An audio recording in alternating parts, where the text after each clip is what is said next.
Apresentamos a seguir uma coleção de shorts sobre curiosidades divulgados nesse canal, preparados especialmente para você conhecer fatos interessantes e muito surpreendentes. Sapo que congela e volta à vida. O sapo da floresta da América do Norte tem uma capacidade impressionante. Quando chega o inverno, até 65% da água do seu corpo congela completamente. Ele para de respirar, o coração para de bater e ele parece morto. Mas quando a temperatura esquenta, ele descongela, recupera suas funções e continua vivendo como se nada tivesse acontecido. Olá, pessoal!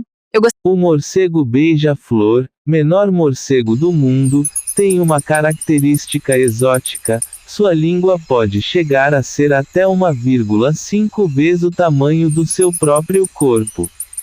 Ele usa essa ferramenta enorme para alcançar o néctar no fundo das flores, da mesma forma que fazem os beija-flores. Olá, pessoal! Venham brincar! Quem quer a bola? Venham cá, meninos! Os cientistas descobriram isso estudando os olhos e o comportamento dos cães. Rosto de cachorro. Nos nossos olhos existem células chamadas cones, responsáveis por perceber cores. Os humanos têm 3 tipos de cones, então enxergamos muitas cores diferentes. Já os cães têm apenas 2 tipos de cones. Isso significa que eles veem o mundo de forma parecida com uma pessoa daltônica. Enxergam bem tons de azul e amarelo. Têm dificuldade para distinguir vermelho, verde e laranja. Por exemplo, uma bola vermelha na grama verde pode ficar meio apagada para o cachorro. Já uma bola azul se destaca muito mais. Os pesquisadores comprovaram isso fazendo testes. Colocavam objetos coloridos. Observavam quais os cães encontravam mais facilmente. Batata foi considerada uma planta perigosa e até venenosa. Quando chegou à Europa vindas da América, no século XVI, as pessoas só comiam seus talos e folhas, que realmente são tóxicos. Muitos achavam que a planta causava doenças e loucura, e só foi aceita como alimento séculos depois, graças a campanhas de governantes que queriam evitar a fome. A última pessoa executada por bruxaria na Europa morreu em 1918. Muitos acham que essas execuções pararam na Idade Média, mas a última condenação aconteceu na Suíça, no século XX. Anna Goldie foi acusada de ter enfeitiçado a filha de seu patrão e decapitada, em um processo que hoje é considerado um erro histórico e foi oficialmente anulado em 2008.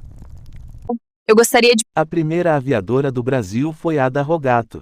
Quem foi ela? Nome completo: Ada Rogato, nascimento, 22 de dezembro de 1910, em São Paulo, pioneirismo. Foi uma das pioneiras da aviação brasileira numa época em que a aviação ainda engatinhava no país e o número de pilotos era bem pequeno.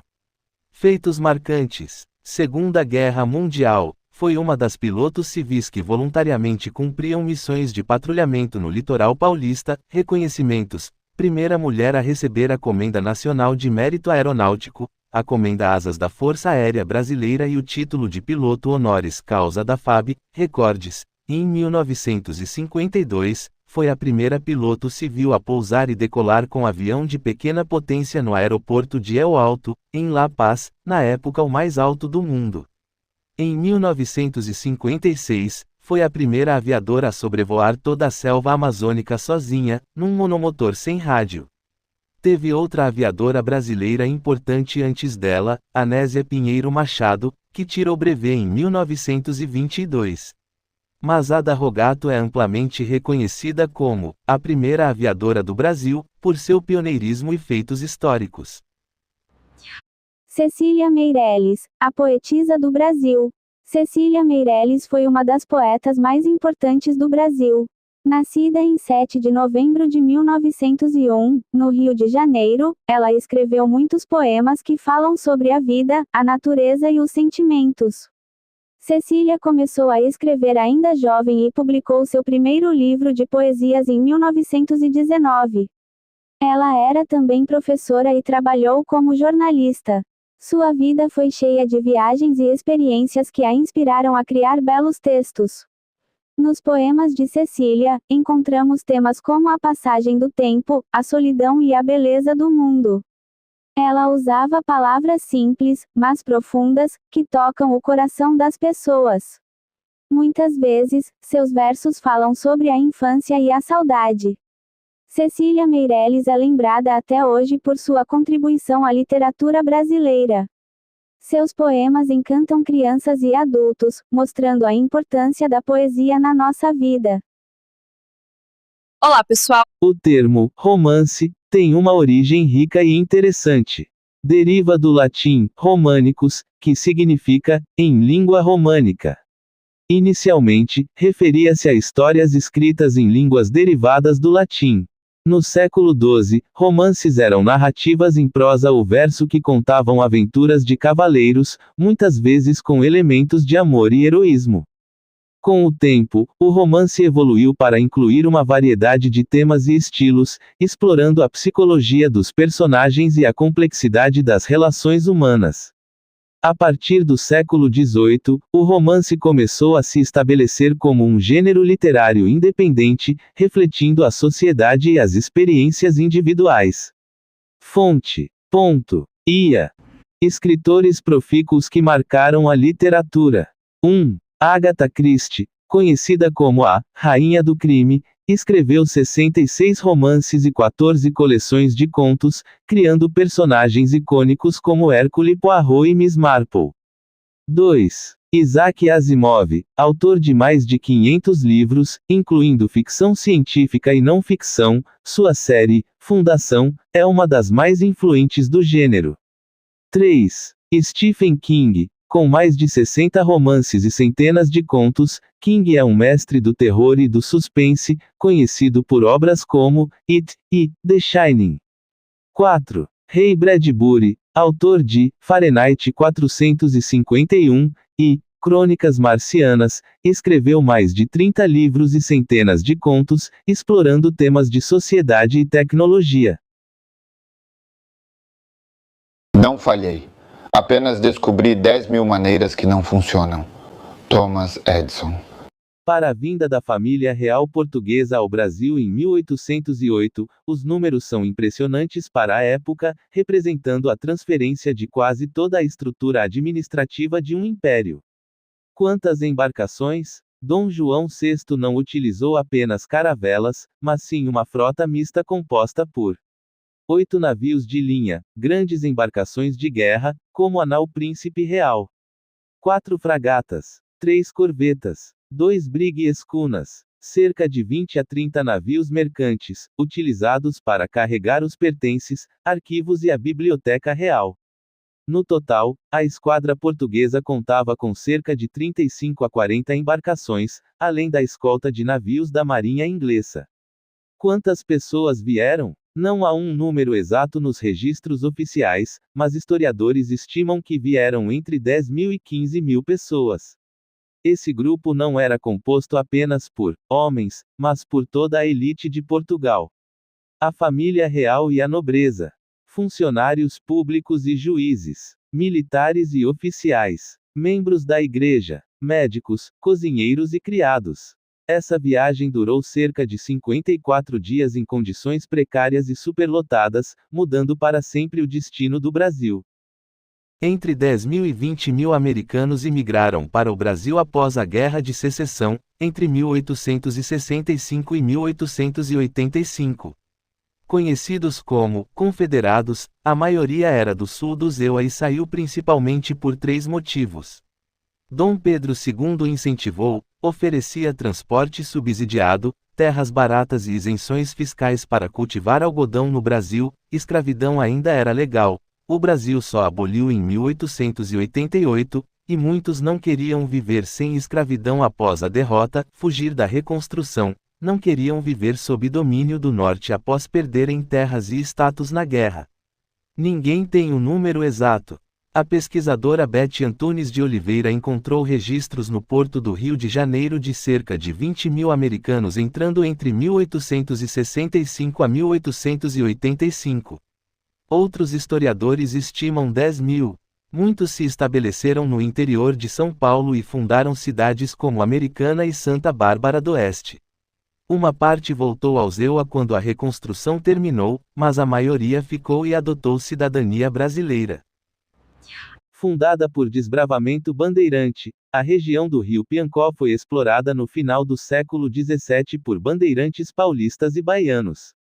As terras foram divididas entre eles. Os indígenas cariris resistiram por décadas à ocupação.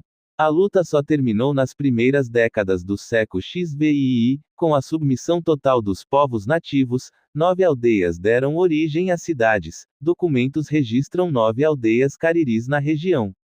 2 delas viraram municípios: Nossa Senhora do Rosário do Curoma, que hoje é Coremas, e São José do Panate, que deu origem a Piancó.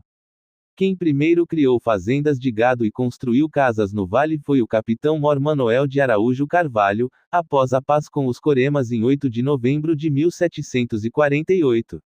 Por isso é considerado o fundador. Centro histórico: o centro guarda igrejas históricas, sendo a principal a Igreja Matriz de Nossa Senhora da Conceição, um dos ícones da cidade e parada obrigatória para fotos. Vale do Piancó é a principal beleza natural da região. O vale tem panoramas incríveis, ótimo para caminhadas, reflexão e, claro, muitas fotos. Outros pontos: a cidade ainda conta com o Museu Histórico de Piancó e a Praça Afonso C. Ribeiro. Sertão com acolhimento. Apesar de pequena, Piancó é descrita como rica em cultura e experiências, com mistura de tradição e modernidade. O povo é conhecido pela acolhida calorosa. Bônus: você sabia? 1. Coremas nasceu de Piancó. O município vizinho Coremas já foi distrito de Piancó antes de se emancipar. A cidade e o vale levam o nome do rio Piancó, que foi central no desbravamento da região. São José do Panate. Esse era o nome original da aldeia Cariri que virou Piancó. A primeira rua asfaltada no Brasil foi a Rua Carioba no bairro Carioba, em Americana. A região de Carioba ficou famosa pela antiga fábrica de tecidos Carioba, um dos marcos históricos de Americana. O bairro teve forte influência da imigração alemã e do desenvolvimento industrial paulista. Veja mais curiosidades de Americana e outros municípios neste canal. Essa é a vista da janela em Legrá, tirada por Joseph Nicéphore Niepce em 1826 a 1827 na França. É a foto mais antiga que sobreviveu até hoje. Depois de 8 horas de exposição, a imagem ficou bem borrada e com bastante contraste. Mostra o telhado da casa do Niepce e algumas construções ao redor, em Saint-Lô de Varennes. O original é uma plaquinha de estanho de 20 por 25 centímetros que hoje fica na Universidade do Texas. A imagem desse vídeo é recriada por inteligência artificial. Quando a família real portuguesa chegou ao Rio de Janeiro em 8 de março de 1808, veio junto uma corte inteira. Não foi só Dom João VI, a rainha Dona Maria I e os príncipes. Vieram cerca de 10 a 15 mil pessoas, nobres, ministros, padres, juízes, militares, funcionários públicos, criados, comerciantes e até ladrões degredados. Para uma cidade que tinha só 60 mil habitantes, foi um baque. De um dia para o outro, a população aumentou quase 25%. A acomodação foi no improviso e na base da requisição. Olha como o povo de Dom João VI se ajeitou. PR, ponha-se na rua, o confisco de casas. Foi a medida mais famosa. Dom João assinou decretos requisitando as melhores casas do Rio para alojar os nobres e funcionários. Os donos tinham que desocupar rápido, muitas vezes com a família toda. Marcavam as portas das casas requisitadas com P. Rua, que significava príncipe regente. O povo logo traduziu com ironia: ponha-se na rua. Quem era dono teve que se mudar para os subúrbios, para cortiços, ou construir puxadinhos no fundo do terreno. As famílias mais ricas do Rio perderam suas casas de sobrado no centro para os marqueses e condes de Portugal. O DNA humano é tão grande que, se esticado, o de uma única pessoa poderia ir até o Sol e voltar várias vezes. O mel nunca estraga. Arqueólogos já encontraram mel de milhares de anos ainda próprio para consumo.